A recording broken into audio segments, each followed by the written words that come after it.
Mesdames et messieurs, bonsoir. Bienvenue dans Triangle Socle du Congo.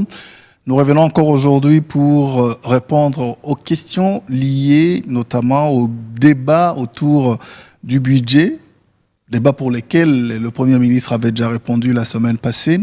Alors la question de départ était de savoir si le gouvernement a fait mieux avec 14,6 milliards de dollars de prévisions pour le budget de l'année prochaine. Alors, nous revenons avec M. Dieudonné Bifoumanou. Bonsoir. Bonsoir. Alors, les questions pour l'émission de la fois passée sont encore beaucoup plus nombreuses et j'espère que vous êtes aussi prêts à y répondre. Alors, je voudrais commencer par la première question d'un téléspectateur qui disait « Comment faire payer les impôts aux vendeurs en ligne ?» Vous savez qu'aujourd'hui, avec la digitalisation, nous avons beaucoup qui vendent en ligne, nous avons même des sites spécialisés, nous avons aussi des grands entrepreneurs au niveau international qui vendent en ligne. Est-ce que l'administration fiscale a aujourd'hui la possibilité de récupérer les recettes qui lui échappent peut-être à travers les ventes, les transactions en ligne? Oui, pour le moment, nous devons reconnaître que c'est une nouvelle méthode de faire le commerce. Parce qu'avant, la vente en ligne n'existait pas. Mais avec l'évolution de la technologie, maintenant, d'autres techniques aussi apparaissent dans le commerce, entre autres celles-là. Mais l'administration, elle ne pouvait pas s'imaginer que les ventes se feraient en ligne pour qu'elle prévoie déjà des techniques ou des textes appropriés. Elle suit plutôt l'évolution des choses. Maintenant que la vente en ligne est devenue quelque chose de réel, donc c'est maintenant qu'elle doit s'employer pour saisir l'impôt. Mais tout commerçant, s'ils sont honnêtes, d'abord, ils doivent venir déclarer. Non, mais pourquoi vous parlez d'honnêteté en matière économique et surtout lorsqu'on parle des opérateurs économiques? Non. Ce monde-là, est-ce qu'on a besoin de parler de conscience, de morale et tout ça? Ici, ce n'est pas que faire les affaires. Il faut être honnête dans les affaires. Ça, ce n'est pas notre domaine. Notre domaine, c'est que vous avez fait vos affaires selon vos réalités, selon vos dispositions. Vous avez fait vos affaires. Maintenant, on vous demande, après, de venir déclarer. Vous devez être honnête pour venir déclarer ce que, en rapport avec ce que vous avez fait comme affaire. Et vous savez, avec ces genres d'affaires, il y a des personnes qui peuvent vous vendre des biens, des meubles même, à partir de l'étranger.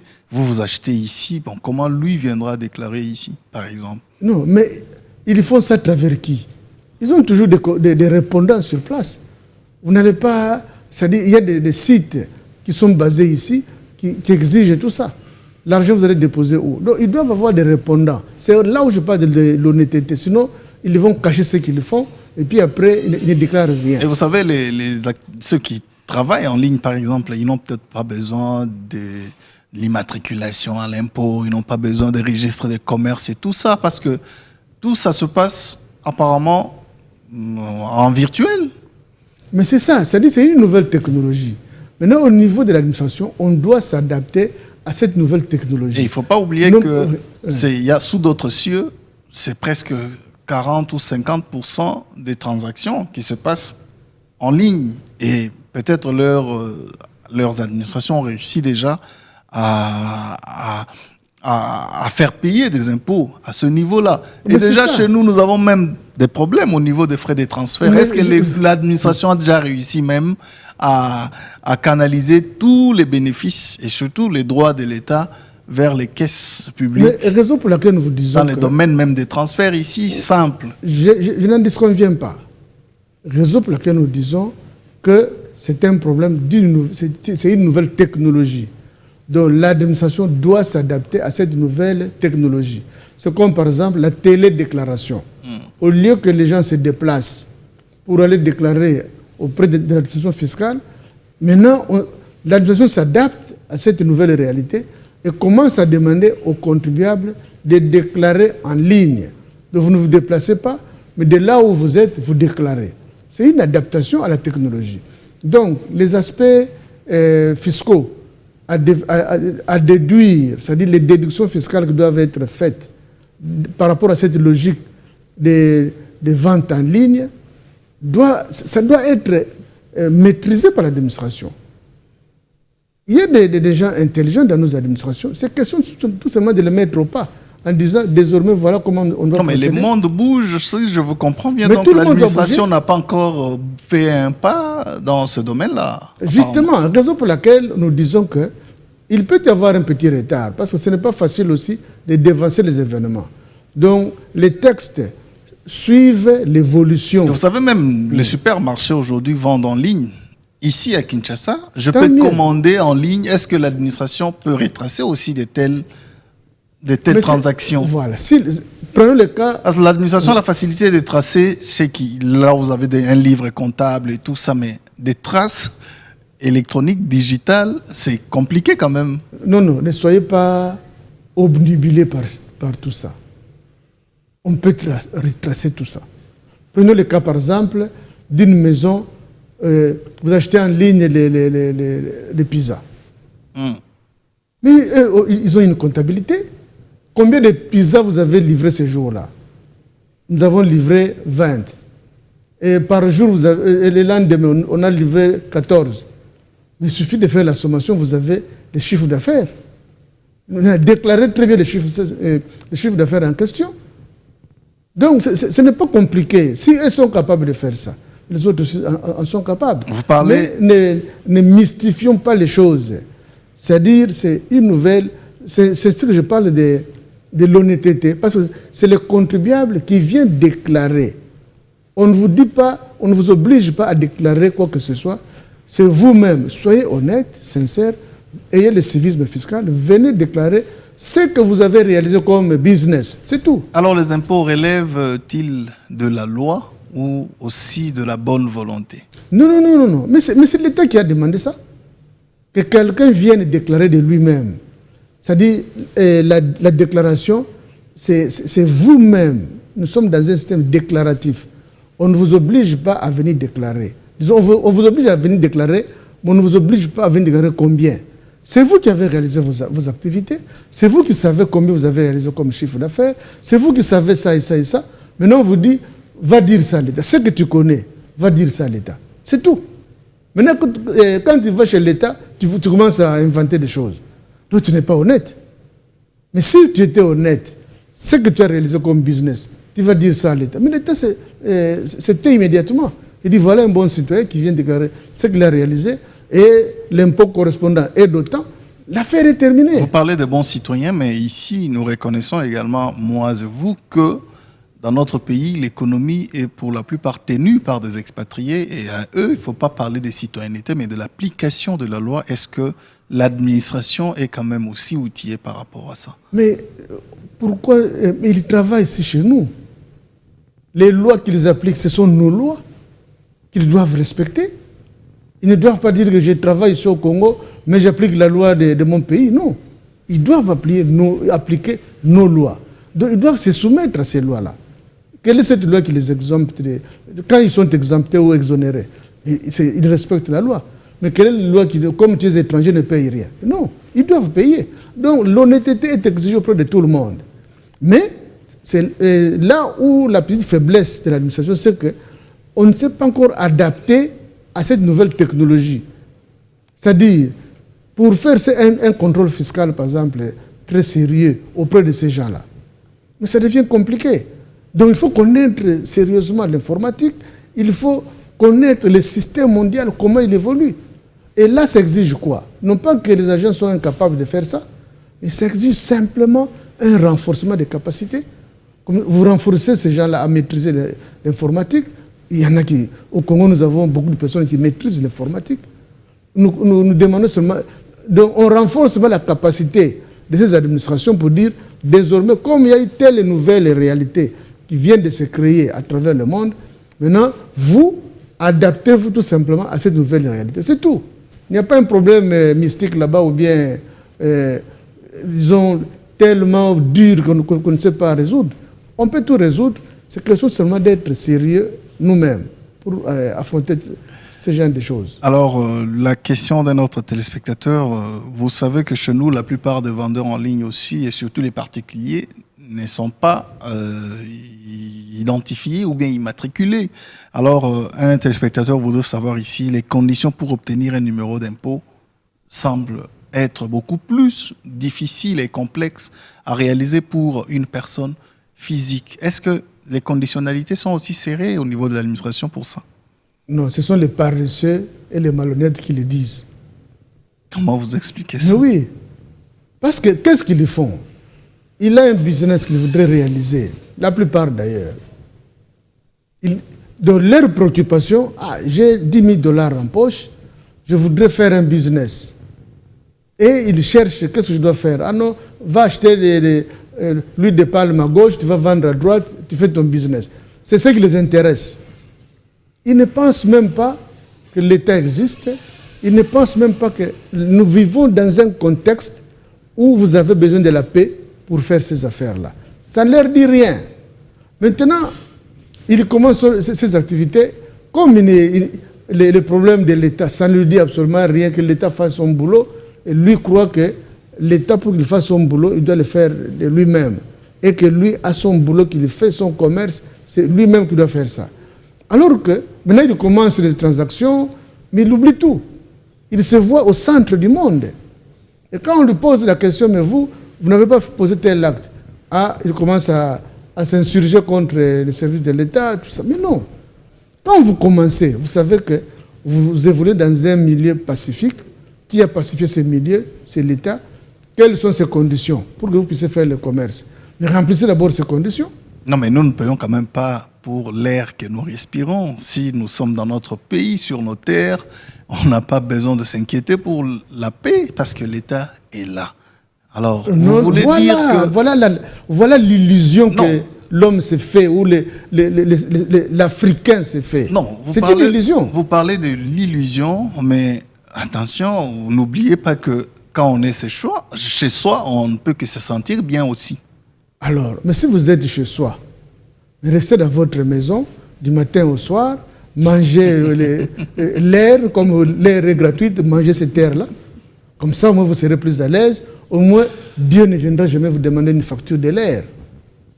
Mais quand vous-même, vous sortez, vous commencez à brûler vos immondices, mais vous ne vous posez pas la question, en brûlant les immondices, est-ce que je garde l'air que Dieu a créé intact? Vous abîmez déjà l'air de Dieu. Oui, mais parlez-nous d'abord des conditions pour obtenir l'immatriculation à l'impôt. Le citoyen devait se poser, je dois m'engager dans tel schéma de business. Quelles sont mes obligations? Il faut obtenir le numéro d'impôt avant de commencer. Ok. Je l'obtiendrai où? À tel endroit. Mais allez-y. Non, mais c'est à Kinshasa. Mais Kinshasa. On délivre le numéro d'impôt. Mais est-ce que quelqu'un est allé auprès des services concernés qu'on lui a refusé le numéro d'impôt? Non, on ne refuse pas. Et c'est gratuit. Mais quand vous êtes, par exemple, à l'est de la RDC ou sinon au centre, on vous dira non, écoutez, il faut attendre ce numéro qui viendra de la capitale. Mais c'est quand même des procédures très... Non. Ce sont les gens c'est-à-dire non pas qui racontent n'importe quoi, mais qui ne veulent pas suivre simplement... Oui, mais les conditions... Les conditions, c'est gratuit d'abord. Oui, vous ne payez rien. Gratuit, mais... Vous ne payez rien. On ne les distribue pas. On vous donne un formulaire, vous remplissez le formulaire avec les éléments, c'est des annexes, vous donnez les annexes. Parmi les annexes, par exemple, quand vous êtes une personne physique, vous donnez votre carte d'identité, la photocopie, l'original, on voit seulement l'original et puis vous mettez la photocopie, c'est tout. Et on vous le donne. Maintenant, quand il y a des problèmes, s'il y avait des problèmes dans l'attribution, il peut y avoir un retard. Ça peut arriver. Mais dire qu'on ne les donne pas, là, c'est trop dire, c'est faux. Même en province. Même si ça doit venir de Kinshasa. Mais le Kinshasa envoie aux provinces plusieurs séries de numéros. Et les provinces peuvent les donner. Et les numéros impôts, c'est... Un cas concret. Il y avait un service qu'on avait mis qui était installé à Louf pour faciliter les gens, parce qu'il y a quand même un trafic important, un business important qui se développe à Louf. Aller Louf n'est pas une grande ville, hein, c'est une petite cité. Donc, chercher les numéros impôts, vous n'allez pas prendre un taxi ou bien je ne sais pas quoi. C'est à pied. Mais combien de personnes allaient prendre ces numéros? Donc, c'est pour dire que pour les gens, ça ne leur dit rien. Donc, ils ne doivent pas tout simplement venir accuser pour dire ça ne se fait pas. Non, ils sont malhonnêtes. Ça se trouve là-bas à moins de 100 mètres. Vous ne voulez pas. Et vous venez vous plaindre que non, le numéro impôt. Mais non, c'est gratuit. Alors, une autre question d'un téléspectateur qui vous a entendu parler du boom minier, c'est que l'État, le Congo, la RDC aujourd'hui, récolte plus de la moitié de ses recettes à partir des investissements miniers.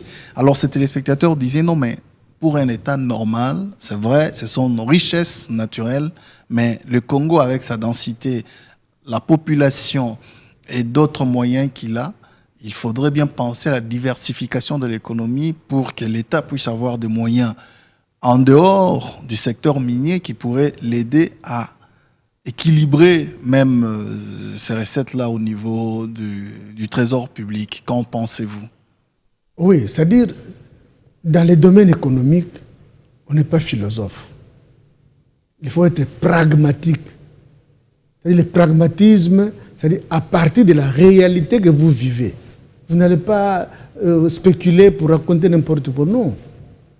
Maintenant, sur le plan pragmatique, quand on voit notre économie telle qu'elle est aujourd'hui, pas telle qu'elle sera demain, tout ça. Là, c'est la rêverie. Donc, c'est la philosophie que demain, nous devons faire ceci. Non. On doit être concret au jour d'aujourd'hui. Quel est le secteur qui nous donne beaucoup d'argent?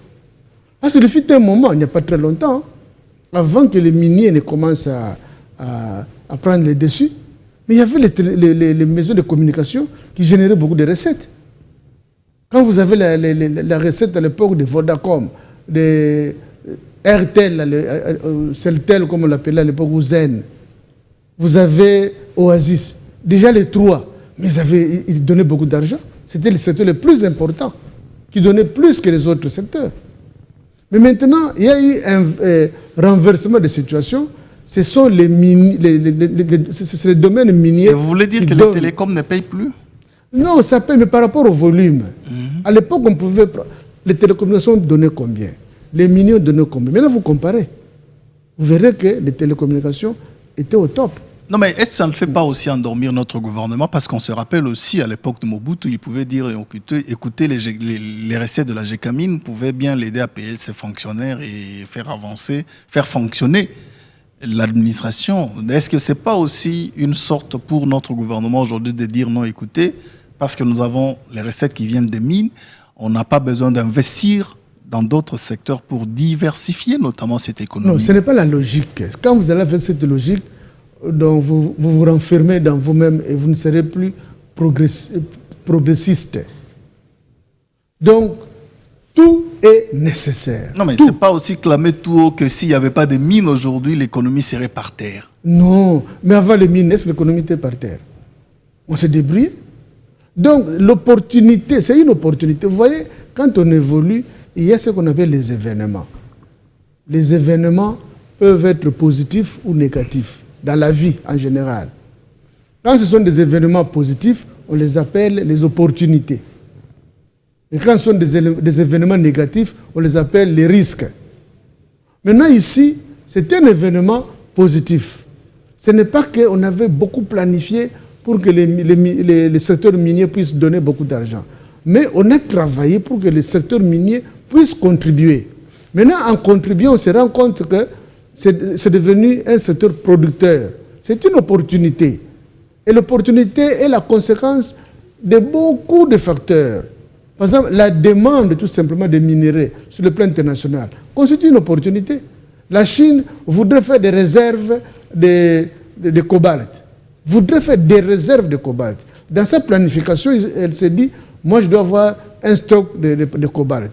Mais elle ne produit pas de cobalt. Elle va acheter. Maintenant, avant, elle achetait peut-être 50 000 tonnes, mais comme elle veut faire des réserves, elle va acheter 100 000 tonnes. Mais c'est une opportunité. Et quand la demande augmente, mais automatiquement, la loi de l'offre et la demande des jours. Et n'oubliez pas que quand la Chine aurait atteint ses réserves, elle se dirait, écoutez, je n'achète plus. Et qu'est-ce qu'on aura comme conséquence? Mais c'est ça la conséquence. Les cours vont chuter. Mais c'est ça l'opportunité. C'est-à-dire, et quand ça chute, c'est-à-dire même nous, comme RDC, nous chutons en même temps. Non, justement. Un budget qui est arrivé à 14 milliards, nous allons le retrouver peut-être à... Non, ce n'est pas comme ça. Quand vous raisonnez comme ça, c'est que vous ignorez ce qu'on appelle la planification. C'est-à-dire, vous ignorez ce qu'on appelle la réflexion approfondie. C'est-à-dire, vous mettez tout de côté. Mais tout, il faut mettre dans la réflexion approfondie. Vous savez que maintenant, l'opportunité aujourd'hui, ce sont les minéraux. Le cours des matières premières a augmenté. Donc, profitons de cette opportunité. Mais c'est pourquoi? Mais c'est pour faire aussi vos réserves. Parce que quand vous avez vendu aujourd'hui à 10 000 $ la tonne de cobalt, demain, la même tonne, vous allez la vendre peut-être à 5 000 ou à 6 000. Mais vous allez manquer les 4 000. Maintenant, pendant que c'est 10 000, profitez-en. Profitez-en pour faire quoi? Pour diversifier votre économie, pour faire des réserves d'argent. Comme ça, quand le danger reviendra, au moins vous saurez comment vous comporter. Et là, c'est la planification qui intervient, c'est l'intelligence approfondie, la réflexion approfondie qui intervient. Donc, on ne doit pas faire les choses en désordre. De toute raison pour laquelle même les opportunités, il faut les intégrer dans la réflexion, dans la planification. Et vous parlez de réserve lorsque nous savons que nous avons un budget d'un peu plus de 14 milliards. Si aujourd'hui on chutait à moins de 10 milliards, et les réserves, nous savons combien elles représentent chez nous. Ce n'est pas aussi autant que 5 milliards de dollars. Tant mieux, mais c'est une réserve.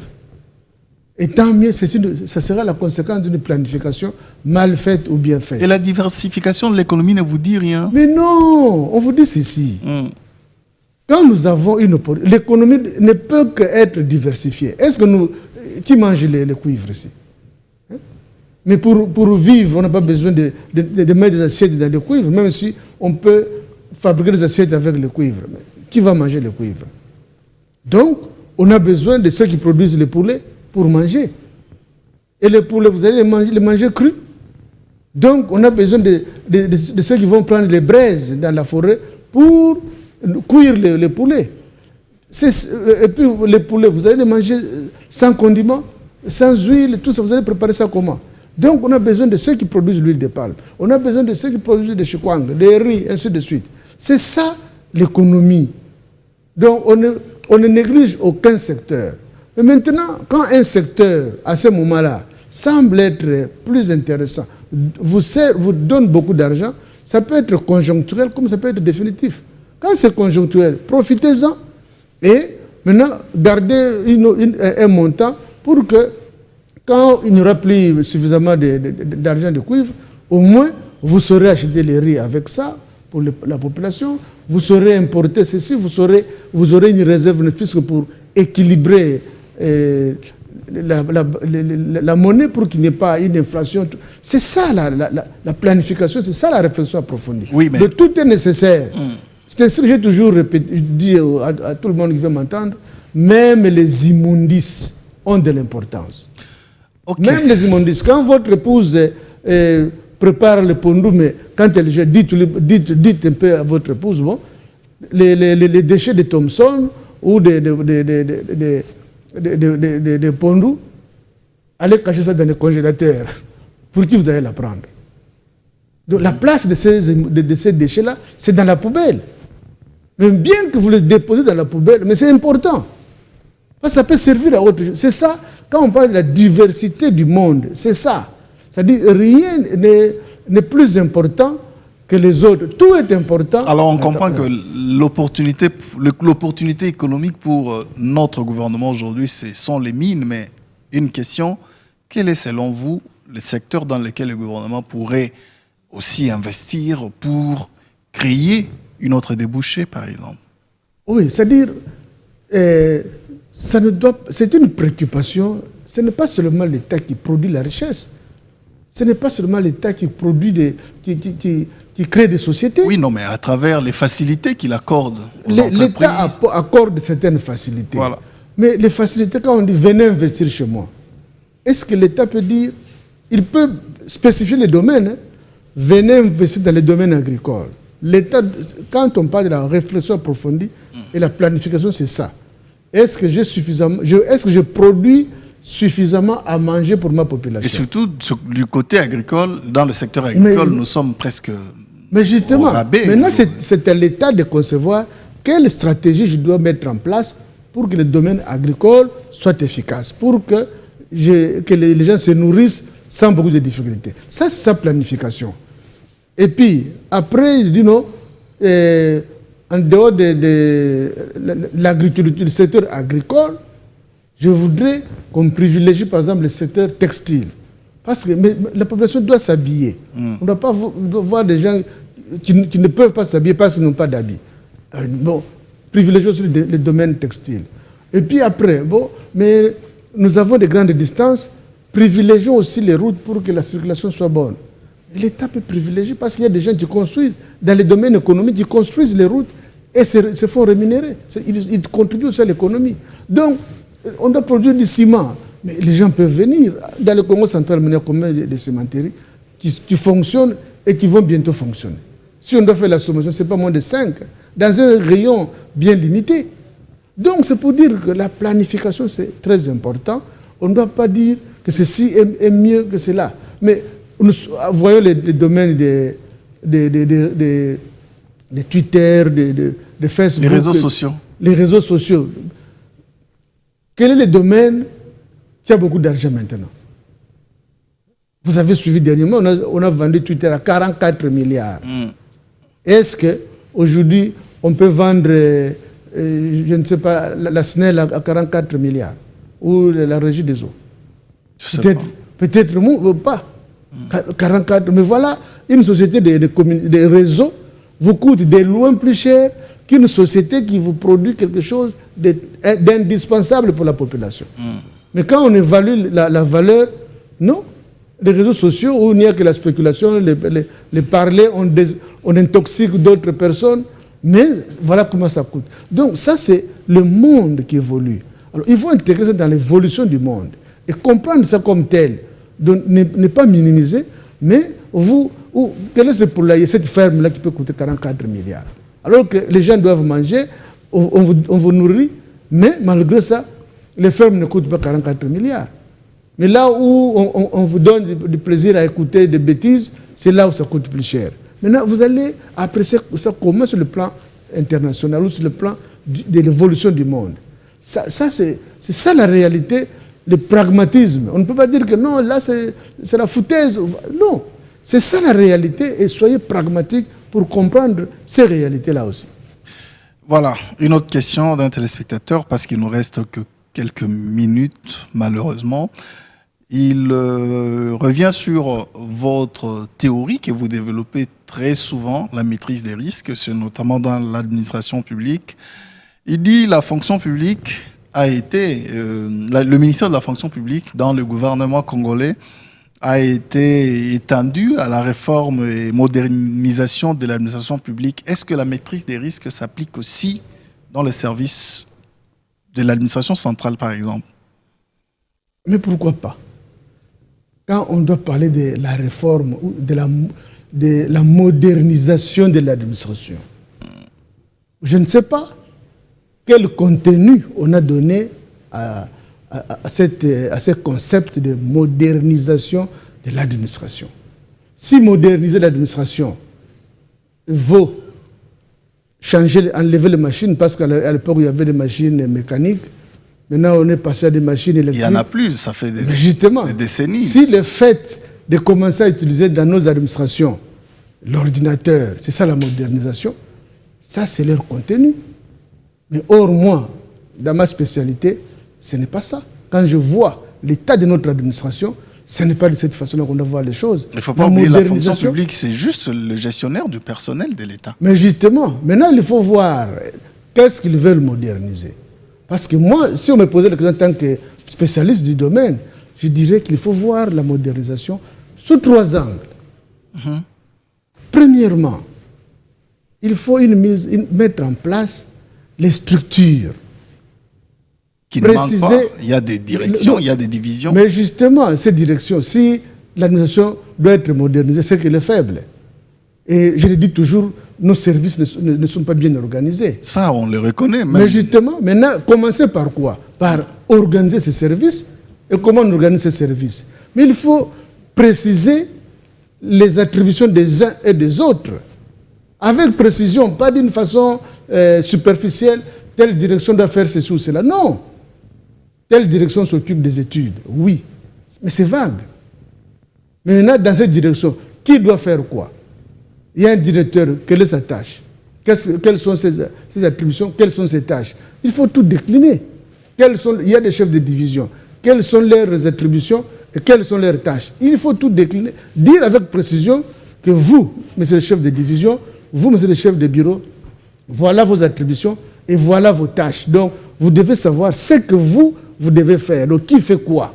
Ça doit être bien précisé. Pas d'une façon comme aller dans un service, donnez-moi un peu le job description de votre service. Vous allez voir des hérésies. Non, mais nous avons vu, par exemple, la semaine passée, le ministre de la fonction publique et celui de l'aménagement du territoire. J'ai vu une sorte d'organigramme avec un nombre du personnel bien limité et calibré être adopté au niveau déjà de l'administration centrale de ce ministère. Est-ce que ce n'est pas aussi en quelque sorte ce que le gouvernement voudrait pour faciliter à la population d'avoir accès à cette administration avec aussi facilité? C'est possible. S'ils ont fait ça, c'est déjà une bonne chose. Mais la question que moi, expert, je dois me poser, quels étaient les soubassements de ce travail-là? Si c'est seulement une réflexion pour dire on doit avoir à tel endroit 5 personnes qui doivent faire ça et ça. On voudrait bien aussi éviter les trop-pleins. On parle de mais fictifs, justement, mais pour éviter les trop-pleins, on parle de pléthore, on parle de beaucoup de choses. Il faut assainir. Mais l'assainissement ne se fait pas en l'air. C'est ça ma préoccupation. Il y a une technique pour avoir les bons chiffres. Ça ne doit pas être d'une façon hypothétique. Quand vous savez tel service, qui doit faire quoi? Mais vous donnez déjà les attributions et les tâches des uns et des autres, avec précision. Vous dites, bon, vous devez faire ceci, mais il doit avoir sa fiche de poste pour qu'il sache que moi, quand je vais au boulot, voilà ce que je dois faire. Il doit savoir ça. L'organigramme fonctionnel, d'ailleurs, c'est la conséquence tout simplement du job description et de la fiche de poste. Bon, quand vous avez tout ça, c'est déjà bon. Si c'est parti